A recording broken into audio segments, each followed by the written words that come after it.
Hello दोस्तों। आज का हमारा टॉपिक है रदरफोर्ड प्रकीर्णन सूत्र। इससे पहले हमने पढ़ा था संघात प्राचाल तथा प्रकीर्णन कोण के मध्य संबंध। आज हम पढ़ेंगे रदरफोर्ड प्रकीर्णन सूत्र। इसमें क्या होता है, रदरफोर्ड प्रकीर्णन में जो अल्फा कण 0 से b त्रिज्या के वर्त पर आपतित होते हैं उनके लिए प्रकीर्णन कोण का मान थीटा से अधिक होता है। हमारे पास जो b त्रिज्या का वर्त था, ये b त्रिज्या का वर्त है। इसमें हमने अल्फा कण की बौछार कराई थी। तो ये अल्फा कण की बौछार कराई थी, अल्फा कणों का पुंज की बौछार कराई थी। तब यहाँ से ये इसके पृष्ठ पे से आए आपतित होके थीटा कोण से विचलित होते हैं। यहाँ पे थीटा कोण, ये थीटा कोण या थीटा कोण से अधिक, थीटा या थीटा कोण से अधिक होते हैं। अर्थात जो भी अल्फा कण पाई बी स्क्वायर क्षेत्रफल, अब इसका क्षेत्रफल क्या हो जाएगा, त्रिज्या बी है तो पाई बी स्क्वायर इसका क्षेत्रफल हो जाएगा। तो पाई बी स्क्वायर क्षेत्रफल पर आपतित होता है, उसके लिए प्रकीर्णित कोण थीटा या थीटा से अधिक होता है। इस प्रकीर्णित क्षेत्रफल को सिग्मा से प्रदर्शित करते हैं। जो क्षेत्रफल है इसको हम सिग्मा से प्रदर्शित करेंगे तो सिग्मा बराबर पाई बी स्क्वायर हो जाएगा। इसको समीकरण 1 डाल देंगे। माना सोने की पतली झिल्ली जिसकी मोटाई टी तथा उसका क्षेत्रफल ए है। अब एक सोने की पतली लेते हैं जिसकी मोटाई टी होती है और उसका क्षेत्रफल ए मान लेंगे हम। यदि इस झिल्ली के एकांक आयतन में परमाणुओं की संख्या एन टी है होगी तथा झिल्ली का क्षेत्रफल ए है, तब इस ए क्षेत्रफल में परमाणुओं की संख्या टोटल, इनको आपस में मल्टीप्लाई कर देंगे तो एन टी ए परमाणुओं की कुल संख्या हो जाएगी क्षेत्रफल ए में। इस प्रकार हम कह सकते हैं कि अल्फा कणों के लिए पूर्ण प्रकीर्णन क्षेत्रफल एन टी ए सिग्मा होगी, एन टी ए सिग्मा होगी। अब यदि एफ आपतित अल्फा कणों के थीटा या थीटा से अधिक कोण पर प्रकीर्णित होने वाले अल्फा कणों का भाग है, तो इस अल्फा कण जो इस पे डालते हैं, अल्फा कणों थीटा या थीटा से अधिक से ये प्रकीर्णित होते हैं, इन अल्फा कणों के भाग को हमने एफ मान लिया। और एफ मान लिया तब हम इस एफ को देखेंगे, इसका सूत्र ये बन जाएगा थीटा या थीटा से अधिक कोण पर प्रकीर्णित कुल अल्फा कणों की संख्या और अपॉन बटे में आ जाएगा आपतित कणों की संख्या। तो थीटा या थीटा से अधिक प्रकीर्णित कुल अल्फा कणों की संख्या कितनी है, हमने समीकरण 1 में निकाली थी। ये एन टी ए सिग्मा हो जाएगी। ये एन टी ए सिग्मा कुल क्षेत्रफल से इतने अल्फा कण प्रकीर्णित होंगे और कुल आपतित कणों की संख्या क्षेत्रफल ए, ये हो गया। तो एफ बराबर एन टी सिग्मा हो जाएगा।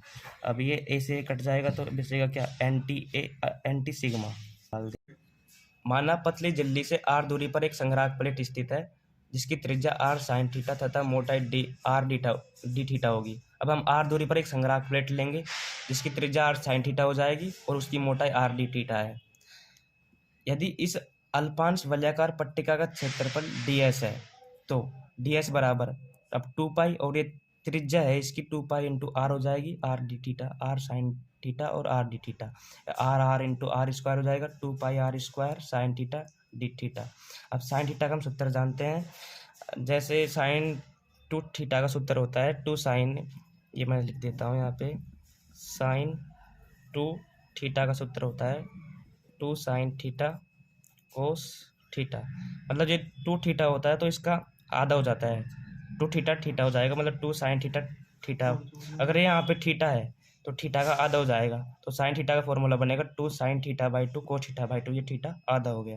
तो ऐसे यहाँ पे फॉर्मूला लगा देंगे, डी एस बराबर 2 pi are square 2 sine theta by 2 cos theta by 2 D theta. D S बराबर 2 इंटू 2 4 हो जाएगा, 4 pi are square sine theta by 2 cos theta by 2 D theta. इसको समीकरण 3 दे दिया। अब समीकरण 1 व 2, समीकरण 1 हमारी आई थी सिग्मा बराबर पाई बी स्क्वायर और ये समीकरण 2 एफ बराबर एन टी सिग्मा। अब एफ बराबर N T pi B square हो जाएगा, इसमें सिग्मा का मान रख दिया समीकरण 1 से। तब संघात प्राचाल हमने पिछले लेक्चर में पढ़ा था, क्या संबंध होता है संघात प्राचाल में और प्रकीर्णन कोण में। डी बराबर D by 2 cot theta by 2 ये होता है, इसका यूज करेंगे हम। तो डी बराबर, यहाँ से डी का मान निकालेंगे, ये डी का मान अलग होता है, ये कूलाम के सूत्र से बनता है 2 के जेड स्क्वायर अपॉन ई। तो इसमें बी बराबर इसमें रखेंगे इसका मान, तो 2 के जेड स्क्वायर अपॉन 2 ई हो जाएगा, ये 2 यहाँ पे है और ये ई यहाँ पे आ गया, तो 2 से 2 कैंसिल और एक कोट थीटा बाई 2 है ही। तो बी बराबर 2 से 2 कैंसिल, के Z E square upon E coat theta by 2। अब बी का मान समीकरण 4 में रखेंगे। अब यहाँ पे बी का मान रख देंगे, स्क्वायर है उसमें तो ये पूरे का स्क्वायर हो जाएगा। F equal to N T pi और बी का मान ये रख दिया और स्क्वायर लगेगा।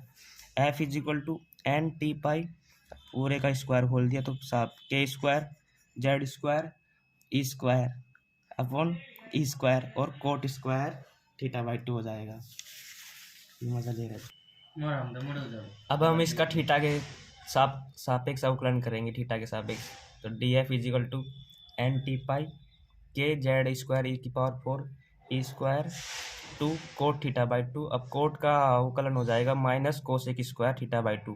अब थीटा का किया, कोट का किया था, अब थीटा बाई 2 का भी होगा तो थीटा के सापेक्ष थीटा बाई 2 का 1/2 हो जाएगा। अब ये डी थीटा ही आएगा, यहाँ पे डी थीटा है। अब ये डी थीटा को यहाँ पर नीचे भेज देंगे हम, तो माइनस ये माइनस यहाँ पे आगे ले आएंगे, माइनस एन टी पाई के स्क्वायर जेड स्क्वायर की power 4 upon E square coat theta by 2 cosec square theta by 2 और ये 2 से 2 कैंसिल भी हो जाएगा। T F upon D theta is equal to minus N T pi के square Z square की पावर 4 अपॉन ई square. इस कोट को हम कोस अपॉन साइन लिख सकते हैं, cos theta by 2 upon sine theta by 2, और इसको हम 1 अपॉन में लिख सकते हैं, कोसेक का व्युत्क्रम साइन होता है तो 1 upon sine square theta by 2। अब D F upon D theta is equal to minus N T pi के स्क्वायर जेड स्क्वायर की पावर 4 अपॉन ई स्क्वायर। यहाँ से देखो ये क्यूब हो जाएगा, साइन थीटा बाई 2 और स्क्वायर क्यूब हो जाएगा, और ऊपर कोस है ही अपना। तो D F equal to minus N T pi के स्क्वायर जेड स्क्वायर की power 4 upon square cos theta by 2 sine cube D theta by 2, और इस डी थीटा को हम इधर लेके आ गए, समीकरण 5 हो गया। अब यहाँ पे जो नेगेटिव चिन्ह है ये देखो, यहाँ पे जो ऋणात्मक चिन्ह है यह प्रदर्शित करता है कि थीटा के बढ़ने के साथ साथ जो थीटा हमारा एंगल बढ़ेगा, प्रकीर्णन कोण है जो थीटा, ये प्रकीर्णन कोण है, ये बढ़ने के साथ साथ अल्फा कणों की संख्या भी बढ़ती है। ये नेगेटिव यही दर्शाता है यहाँ पे। यदि संपूर्ण प्रयोग के दौरान एन अल्फा कण सोने की पतली झिल्ली पर आपतित होते हैं, अतः हम जानते हैं कि डी थीटा कोण पर प्रकीर्णित अल्फा कणों की संख्या डी एफ है। अब डी थीटा कणों पर डी एफ ये संख्या है, हमारे समीकरण 5 से ये प्रदर्शित हो रहा है। तब डी थीटा कोण पर संपूर्ण प्रयोग के दौरान प्रकीर्णित अल्फा कणों की संख्या एन आई और डी एफ, इन दोनों का मल्टीप्लाई कर देंगे और इसका मोड लेते हैं, समीकरण एन आई और डी एफ होगी, N i into mode D F. अतः किसी कोण थीटा पर प्रति एकांक क्षेत्रफल से प्रकीर्णित अल्फा कणों की संख्या एन थीटा होगी। तो एन थीटा, अब हम प्रति एकांक क्षेत्रफल निकाल रहे हैं तो क्षेत्रफल से भाग देंगे। अब हमने क्षेत्रफल डी एस माना था तो ये पूरी में हम क्षेत्रफल का भाग दे देंगे, तो एन थीटा बराबर is equal to n i into d f का मोड अपॉन डी एस। ये समीकरण 6 हो गई। समीकरण 6 में समीकरण 4 और 5 के क्रम से हमें डी एस और डी एफ के मान हम समीकरण 6 में रख देंगे। समीकरण 4 और 5 से मान रख देंगे, ये एन आई इंटू में है ही, और ये समीकरण 4 से ये मान रख दिया और ये समीकरण 5 से रख दिया। अब देखो इसको इस प्रकार लिख सकते हैं, N i n T pi के स्क्वायर जेड स्क्वायर की पावर 4 अपॉन ई स्क्वायर, ये इसको हम ऊपर लेके जाएंगे तो ये 1 अपॉन में हो जाएगा, और ये 2 और ये 2 1 upon 4 pi are square sine theta by 2 cos theta by 2, ये हो जाएगा 2 और 2 4 साइन पाई आर स्क्वायर से sine theta by 2 cos theta by 2, और इससे कोस थीटा बाई 2 से ये कोस से कोट कट गया, ठीक है ना, और ये साइन ये एक यहाँ पे है एक यहाँ पे है तो ये 4 हो जाएगी। देखो अगले स्टेप में n i n T pi के स्क्वायर जेड स्क्वायर की power 4 upon E square 4 pi are square, और ये साइन थीटा और ये साइन क्यूब थीटा बाई 2, ये 4 हो जाएगा, ये थीटा बाई 2 है, ये साइन की पावर 4 थीटा बाई 2। अब एन थीटा ये देखो यहाँ इस समीकरण से हम क्या दिख रहा है, ये साइन 4 थीटा बाई 2 की व्युत्क्रमानुपाती है, और इसको हम ऐसे लिख सकते हैं कि कोसेक 4 थीटा बाई 2 के समानुपाती है। तो यहाँ पे एन थीटा समानुपाती कोसेक 4 थीटा बाई 2, यही हमारा उपरोक्त सूत्र है, ये जो रदरफोर्ड प्रकीर्णन सूत्र कहलाता है। Okay guys, thank you.